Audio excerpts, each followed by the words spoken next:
The 10 Plagues of Egypt, a tale of power and liberation. The 10 Plagues of Egypt, recorded in the book of Exodus in the Bible, are a remarkable account of divine judgment and liberation. They were sent by God through Moses and Aaron to demonstrate his power over the gods of Egypt and to free the people of Israel from cruel slavery. The first plague. Water turns to blood. The first plague turned the waters of the Nile and all of Egypt's water sources into blood. This event affected not only Egypt's agricultural economy, but also challenged the divinity of the Nile River, which was worshipped as a source of life. The second plague. Frogs. The second plague brought an invasion of frogs, which came out of the rivers and spread throughout Egypt. This plague demonstrated divine control over creation and challenged Hapi, the god of the Nile and fertility. The third plague. Gnats. The third plague brought gnats, affecting both humans and animals. This plague challenged cleanliness and purity, traits associated with the sun god Ra. The fourth plague. Flies. The fourth plague brought swarms of flies that covered Egypt, causing annoyance and infestation. This plague challenged Khepri, the god of creation and rebirth. The fifth plague. Livestock disease.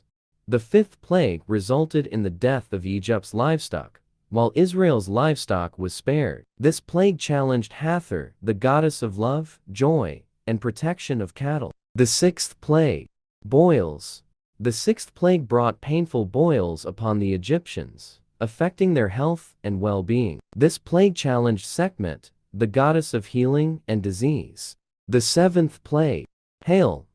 The seventh plague brought a hailstorm that destroyed crops and trees. This plague challenged Nut, the sky goddess who was seen as the protector of the earth and vegetation. The eighth plague. Locusts. The eighth plague brought swarms of locusts that devoured what remained of the crops after the hailstorm. This plague challenged Osiris, the god of agriculture and vegetation. The ninth plague.